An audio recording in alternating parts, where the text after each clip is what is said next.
Alors bonjour à tous, donc dans cette vidéo en fait on va essayer de regarder comment faire la configuration d'une application Flutter qui utilise Firebase.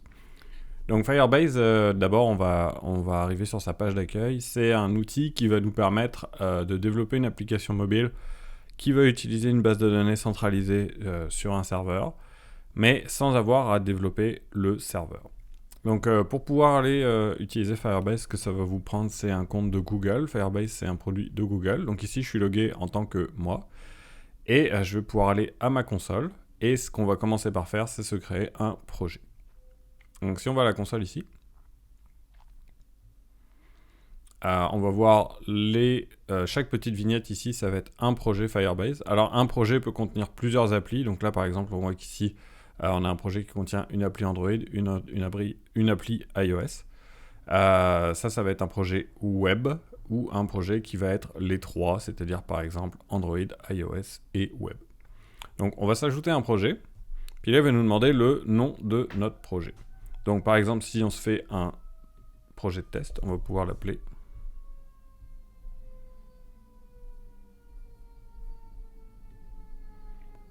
donc on va pouvoir saisir ici notre nom. Test. Et alors si jamais on veut qu'il s'appelle test, on voit qu'ici il va lui donner un identifiant unique où il va rajouter des choses derrière. Flutter, Firebase. Et on peut cliquer sur continue. Alors là il va nous demander si on veut activer Google Analytics. Bon, on veut pas. Alors, tout ce qu'on est en train de faire ici, c'est en septembre 2021. Donc évidemment, peut-être que le processus peut changer un petit peu, ou les versions des différents logiciels vont changer un petit peu. Mais le but, c'est de donner un aperçu de à quoi ça ressemble automne 2021, fin 2021, pour mettre les choses ensemble. Donc on va continuer. Ça nous amène directement dans notre projet. Donc en fait, si on retourne sur la console de Firebase, on voit tous nos projets, et on voit ici notre projet qui a été créé. Dans ce projet-là, donc nous, on va imaginer qu'on est en train de faire une application iOS et une application Android. Donc on va cliquer sur iOS ici. Et là, il va nous demander le ID du bundle iOS. Donc là, pour l'instant, on ne sait pas trop ce que c'est. Il va nous demander de télécharger le fichier de configuration, d'ajouter le SDK et d'ajouter le code d'initialisation. Donc en fait, pour l'instant, il nous demande des informations sur le projet. Ici, c'est la même chose. Il va nous demander le nom du package Android et le pseudo de l'application, ainsi que le certificat de signature. Donc à ce stade-là, on ne sait pas exactement qu'est-ce qu'on va avoir comme valeur à rentrer là-dedans. Donc pour l'instant, on a créé notre projet. Ce qu'on va faire maintenant, c'est qu'on va aller créer notre projet Flutter. Donc on va se mettre dans notre dossier ici. Là, on va aller dans Documents. Et puis on va créer notre projet. Alors je l'ai appelé Test Flutter Firebase, je vais faire la même chose, sauf qu'ici je vais respecter la convention de Flutter qui est d'utiliser des soulignés. Et puis comme Flutter va nous permettre de créer une application à la fois iOS et Android, en fait les deux vont se retrouver dans le même projet. Donc maintenant qu'on a créé notre projet ici, on va pouvoir aller l'ouvrir avec IntelliJ. Donc on va démarrer IntelliJ ici. Et puis on va aller ouvrir le projet qu'on vient juste de créer. Donc on le voit ici, Test Flutter Fire.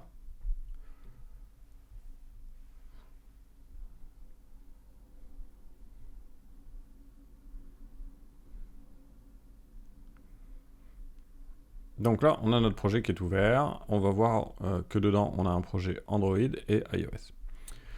Donc là, on est en train de se dire, il va falloir faire la connexion entre ces deux projets-là qui sont en fait dans notre Flutter, le projet iOS et le projet Android, et puis ceci.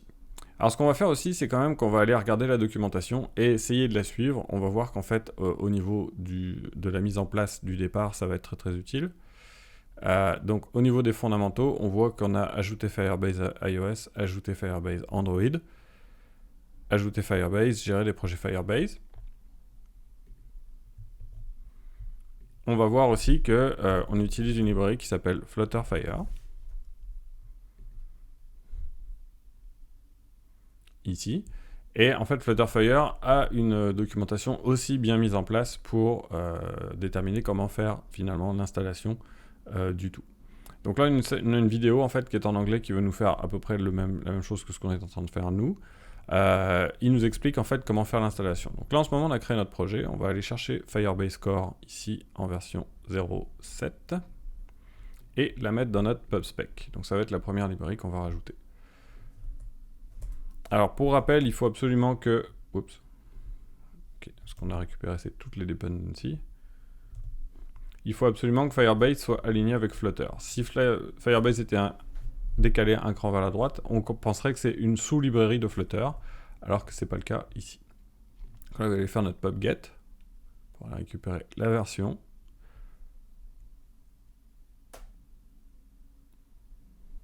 Donc ce qu'on vient de faire ici en appuyant pubget, c'est l'équivalent de ce qui avait été indiqué ici en faisant Flutter pubget. Alors là, on nous dit qu'il va falloir qu'on initialise Flutterfire au niveau de notre application en appelant la méthode initializeApp. On nous dit aussi qu'il va falloir qu'on fasse ces étapes-là avant. Donc on va les ouvrir dans deux autres onglets. Et ensuite, on reviendra ici. Alors, au niveau de la génération du projet ici, on voit qu'en fait, on veut aller chercher l'Android Package Name qui va correspondre à celui que vous avez dans le projet ici. Donc, on va aller dans Android App Build Gradle et on va essayer de chercher la default config. Donc, Android App Build Gradle. Et ici, on va aller chercher le nom du...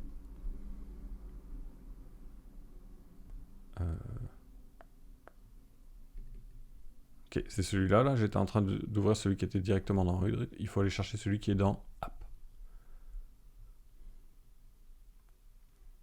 Alors, on cherche le Application ID. Et on voit ici qu'on a com.exemple.testFlutter Firebase. Alors, pourquoi c'est important ce Application ID? C'est parce que c'est la chaîne de caractères qui est différente pour chaque application sur Android de la planète. Donc pour être sûr de tomber sur un Application ID qui est absolument unique, le mieux c'est de commencer par un nom de domaine que vous posséderiez. Par exemple, si jamais vous avez une application, la plupart du temps, on a un site web qui va y correspondre. Donc par exemple, ici, on va imaginer qu'on fait partie de org.pipo. Donc on est en train de faire une application pour le site pipo.org et que ça, c'est notre application TestFlutter Firebase. À partir du moment où on possède ce nom de domaine-là, on peut être à peu près sûr qu'il n'y a aucune autre application qui va avoir exactement le même identifiant. Cette string-là, c'est celle qui va être importante au niveau de la création de notre application. Donc, on va la prendre ici et on va s'en souvenir. Donc, on va la mettre dans un petit document texte.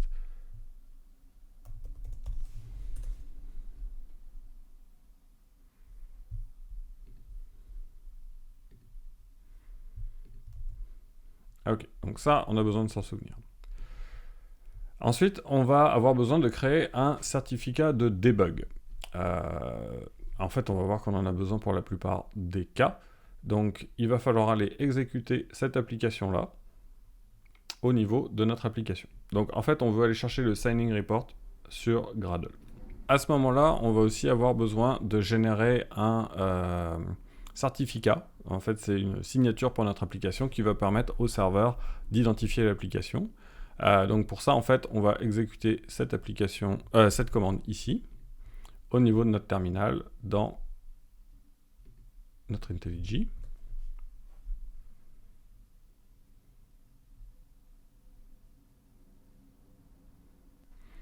Donc à ce stade, on a une exécution qui peut être un petit peu longue la première fois, et puis on va voir le résultat ici. Donc là, on voit qu'on a un certain nombre de sign-in report, et puis celle qui va nous intéresser, c'est celle qui s'appelle debug Android test. Donc ici, on va aller chercher debug Android test.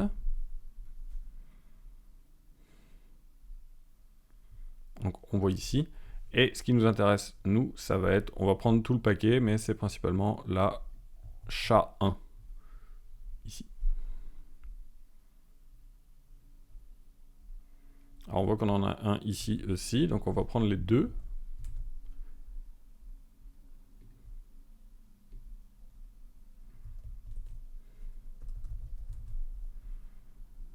et on a copié tous nos certificats de signature d'application. Une fois qu'on a ça, en fait, on va être capable de retourner à la console et d'enregistrer notre application. Donc, on est toujours ici, on s'est rendu ici, on n'est pas encore en train d'initialiser Flutterfire. On est en train de faire l'installation d'Android et on va retourner sur notre Android. Ici, on va être capable de créer l'application maintenant, parce qu'on fait avoir son nom de package.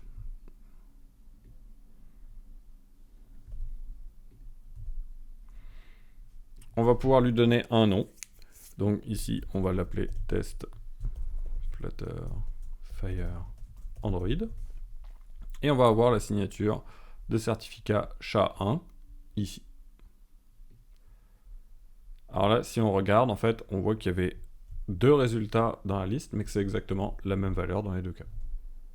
Oups, pas dans la bonne place, ici. Et on va pouvoir enregistrer l'application.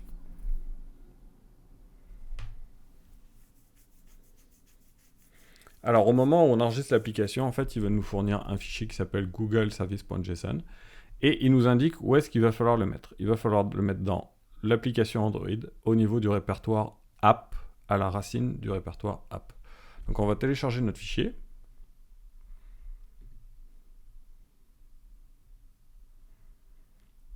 Et on va tout de suite aller le déplacer. Donc là, je vais utiliser l'explorateur de fichiers. Je vais aller trouver mon fichier qui s'appelle ici googleservice.json. Et je vais aller le déplacer dans mon projet.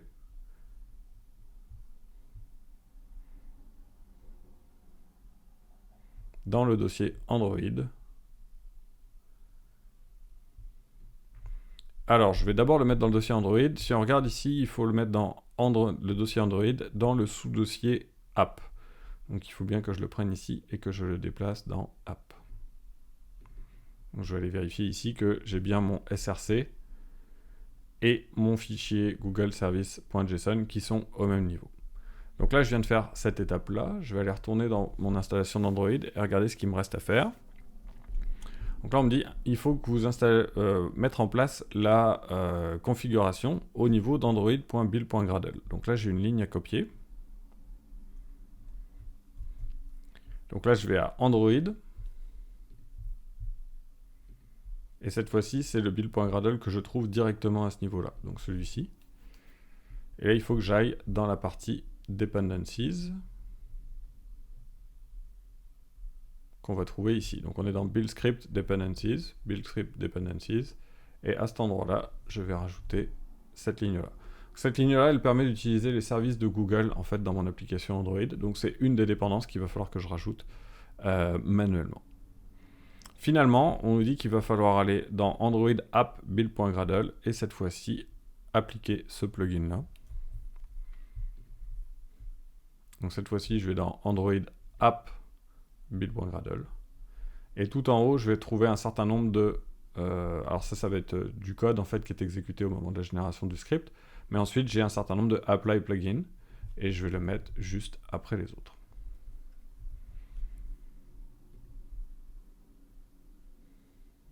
Donc une fois que j'ai fait ça, on me dit attention, dans certains cas, votre application va devenir très grosse et en fait va nécessiter un grand nombre de classes. Alors c'est pas forcément une grosse application en termes de mégaoctets, mais en termes de nombre de classes, chaque classe pouvant être très petite. Donc là, ce qu'on nous dit, c'est dans ce cas-là, vous feriez mieux d'activer le multidex. Donc une application Android par défaut va avoir un fichier dex qui contient toutes les classes qui sont nécessaires. Nous, on veut avoir la possibilité d'en avoir plusieurs. Donc là, encore une fois, on va aller dans Android App Build.gradle. Alors, toujours pareil, vous pouvez les refermer aussi pour pas trop se perdre. Ici, on va dans Android App Build.gradle. On va aller chercher le tag qui s'appelle Default Config, ici. Ça, c'est le premier endroit où il va falloir qu'on mette quelque chose. Il va falloir qu'on ajoute ce multidex true. Alors, toutes les propriétés, il n'y a pas d'ordre en fait entre les propriétés, donc on peut le rajouter où on veut. Et ensuite, on va aller rajouter cette librairie-là qui permet d'activer le fait qu'on ait plusieurs librairies. Donc là, on est dans les dependencies, toujours dans le même fichier. Et à cet endroit-là, on va rajouter la dépendance.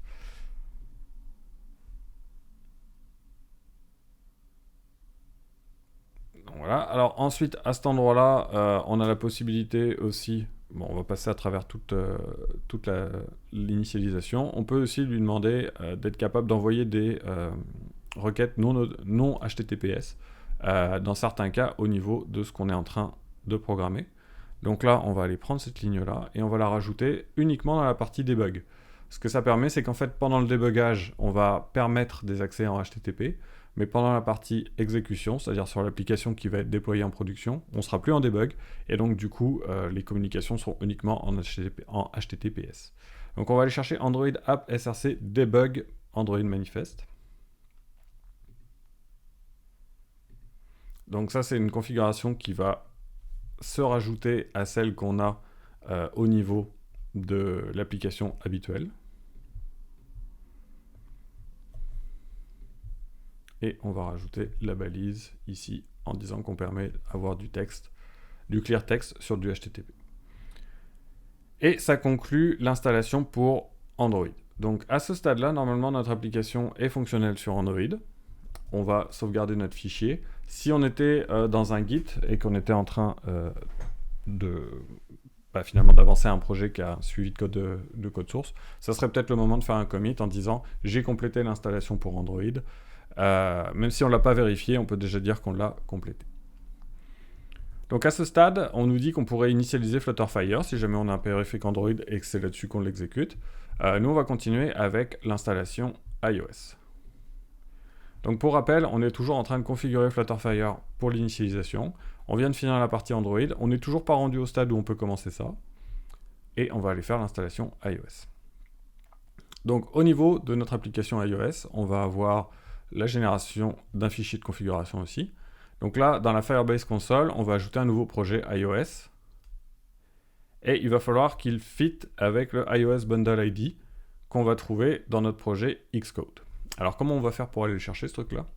Et éventuellement le modifier pour le mettre avec ce qu'on a envie d'avoir. On va aller dans iOS ici.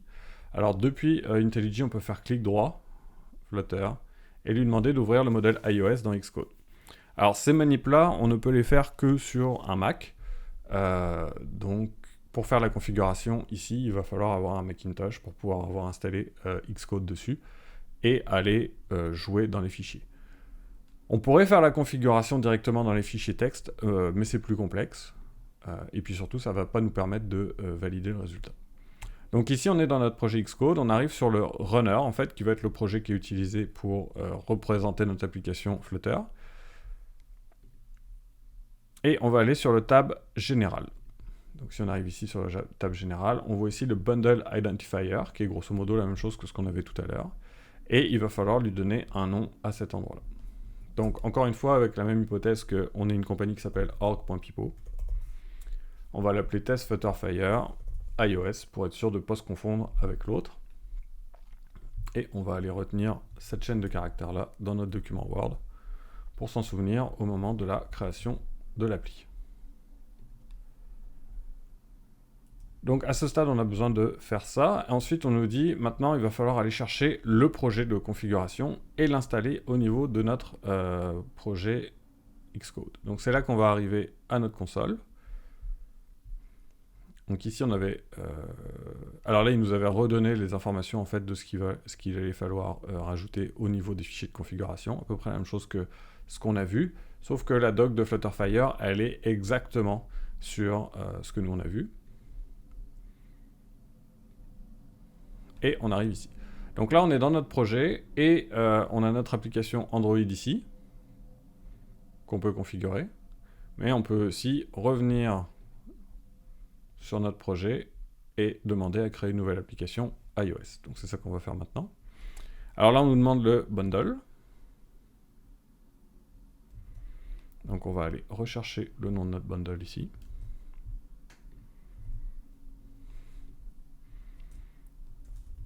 Ici, on va l'appeler test Flutterfire. Firebase iOS. Et ici, on a un ID facultatif. On va voir pourquoi plus tard. On va enregistrer l'application. Alors cette fois-ci, il va nous donner un fichier et il va nous expliquer où le placer. Donc en fait, dans le runner, dans ce dossier ici. Donc encore une fois, on va aller le télécharger. Et on va aller l'insérer. Alors on voit ici que les instructions, c'est vraiment juste déposer le fichier à cet endroit-là dans My Application. Si on regarde ici, on nous dit précisément qu'on va récupérer un fichier, mais que si on l'ajoute manuellement, il ne sera pas forcément relié au projet. Donc dans Xcode, ce qu'on va faire, c'est qu'on va ouvrir le projet iOS XC Workspace, cliquer droit sur Runner. Donc là, on va se retrouver ici. On va essayer d'avoir les deux en même temps.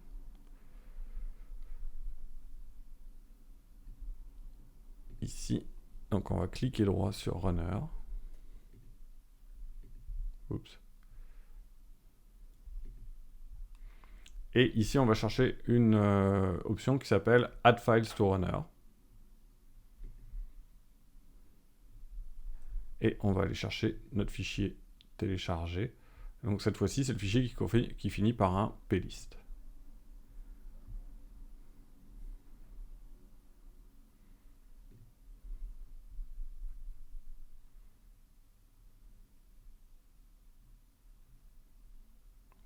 Alors là, j'ai pas potentiellement vérifié ça, donc on va juste le refaire. S'assurer qu'on a bien créé une copie du fichier. Juste supprimer celui-là.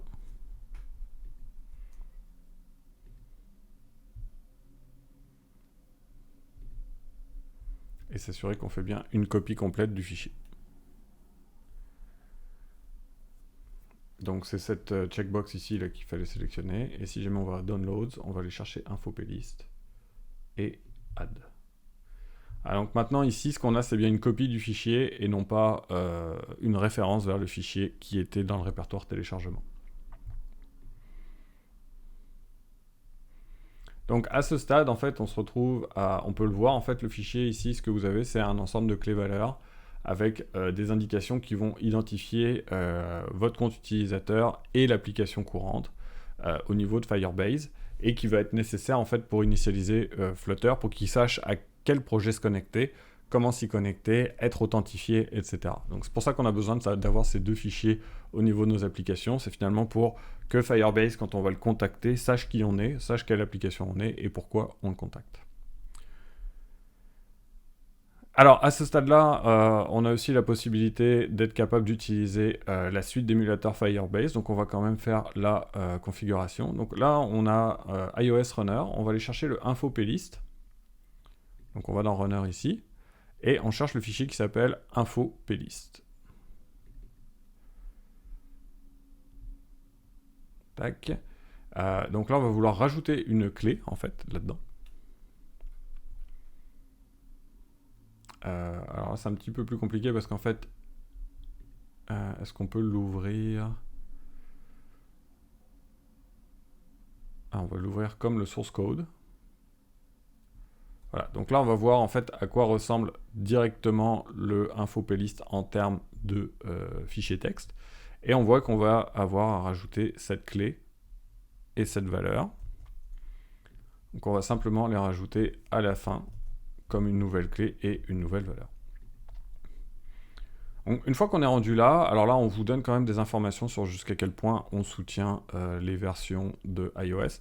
On voit qu'en gros pour avoir tout Flutterfire, il faut avoir des périphériques qui sont iOS 10 et plus. On va voir que ça couvre quasiment l'intégralité des périphériques iOS qui existent actuellement. Donc une fois qu'on a complété ça, alors on peut fermer Xcode. Donc on a utilisé Xcode grosso modo pour modifier les fichiers qui sont ici. Si on les voit, les fichiers, ils arrivent ici. Dans le runner, on va trouver notre fichier info plist qu'on vient juste de modifier. On a utilisé grosso modo Xcode comme une manière plus simple et plus sécuritaire de s'assurer que notre projet est toujours viable en tout temps. Donc on a complété l'installation d'iOS. On est rendu maintenant à initialiser Flutterfire.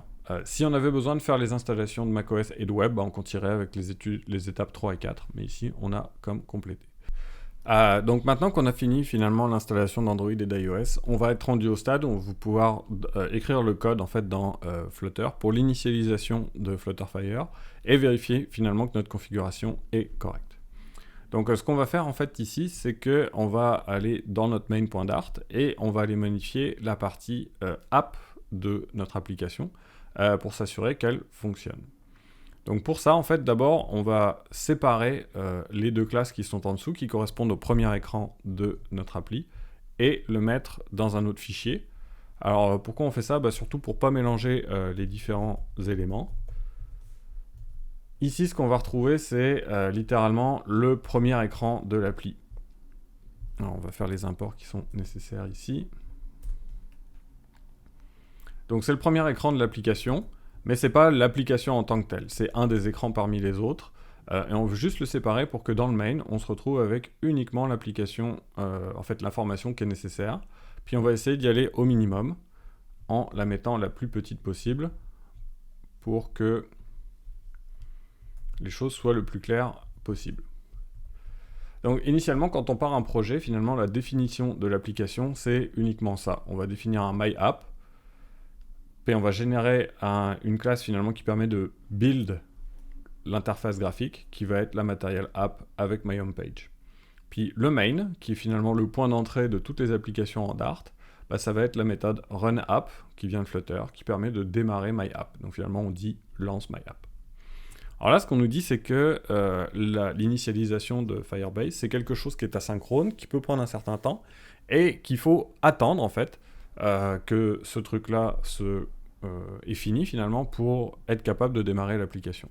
Donc ça va bloquer le démarrage de l'application tant que Firebase n'a pas démarré. Alors ça pourrait paraître contraignant, mais en même temps, la plupart du temps, Firebase c'est notre moteur de base de données, c'est le stockage des informations, c'est aussi la manière de s'authentifier. Donc quand on a besoin de Firebase, il faut vraiment attendre que Firebase ait démarré pour commencer à finalement travailler dans l'appli. Donc deux petites choses. Première chose, il va falloir copier cette phrase ici au niveau du main. Et ensuite, il va falloir modifier notre app pour qu'elle devienne avec un état. Donc on va aller regarder ici ce code-là. Et puis on va essayer de l'adapter à notre cas. Donc là, nous, on avait MyApp, qui était un stateless widget. Ça devient un stateful widget. Pourquoi? Parce qu'en fait, l'initialisation fait partie de l'état de l'application. Il faut attendre qu'elle soit complétée. On a un create state qui envoie un app state. Donc maintenant, au lieu d'avoir juste un stateless widget, on doit avoir deux classes. Une pour le widget et une pour son état. Et puis ici, on voit qu'on va avoir notre initialisation. Donc là, comme on a rajouté la librairie, on va pouvoir faire notre import de Firebase. Et puis ce qu'on nous dit, c'est qu'au build, on va avoir un feature builder. Alors un feature builder, c'est quelque chose qui va permettre de dire « je pense que quelque chose s'en vient », donc ma Firebase app, mais je ne sais pas encore exactement quand. Et je vais pouvoir dire, en fait afficher un élément qui va dépendre finalement de cet état. Donc en gros, si jamais j'ai une erreur, je vais afficher quelque chose. Si jamais j'ai réussi, je vais afficher quelque chose. Et si je suis en train de charger, je vais afficher autre chose. En fait, si j'ai réussi, je vais littéralement renvoyer mon application. Et mon application ici, c'était MyApp. Donc je vais changer ici par MyApp. Et à ces deux endroits-là, il faut que je trouve des choses qui finalement m'indiquent que quelque chose s'est mal passé ou que c'est en cours. Donc ce que je vais faire ici, c'est que je vais faire deux containers qui sont des widgets très très simples avec une hauteur de 100 pixels, une largeur de 100 pixels et une couleur. Alors pour l'erreur, je vais y aller avec du rouge.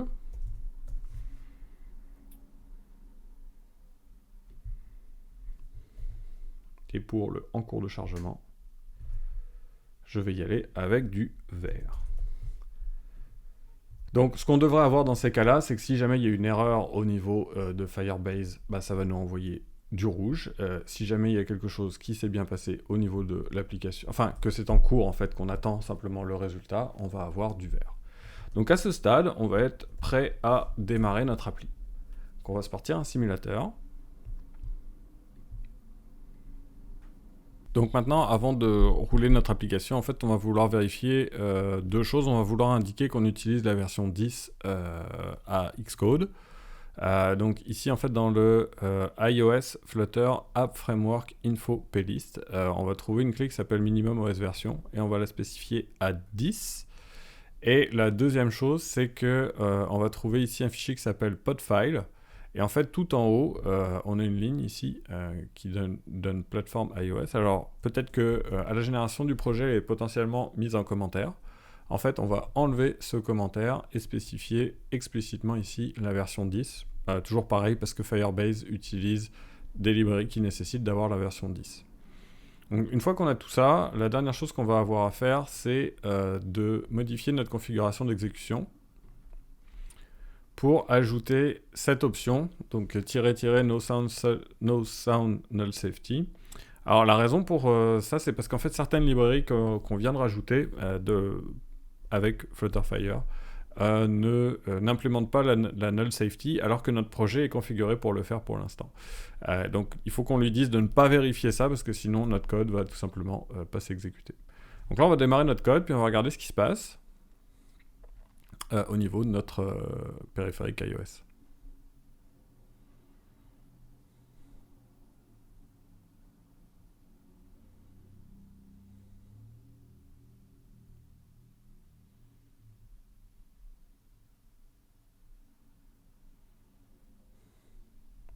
Quand notre appli qui démarre. Et on voit qu'en fait, les deux éléments qu'on avait ici au niveau de Home, qui étaient, si jamais je suis en train d'attendre, en fait, ouais, ici, au niveau de Main, pardon, qui sont qu'en fait, si j'ai fini, je démarre mon application, mais si jamais j'ai une erreur, j'ai un container rouge, ou si jamais j'ai quelque chose qui est en attente, c'est-à-dire que ça prend un certain temps, j'ai un container vert, bah, c'est tellement rapide, en fait, qu'on les a jamais vus. Donc, dans cette vidéo, on a vu comment créer un compte enfin, pas créer un compte, mais créer un projet sur Flutter, puis les deux applications, comment faire la configuration, et puis comment finalement rouler l'application iOS. L'application Android, bah, c'est sensiblement la même chose. On va sélectionner un émulateur si on en a un. Moi, je suis sur un ordinateur Mac M1, donc je ne peux pas partir d'émulateur, mais j'ai testé le projet à côté. On a vu qu'en fait, on avait besoin de deux fichiers principaux qui allaient indiquer à l'application quels étaient le compte, puis en fait permettre de se connecter à Flutter à partir de l'application. Ici le Google Service JSON, et puis dans iOS, Google Service Info Playlist. Donc ça finalement c'est un petit peu notre badge d'authentification auprès de Firebase. Et puis après on a vu qu'il fallait rajouter un certain nombre de librairies et faire des modifications à des fichiers de configuration pour rendre le projet fonctionnel.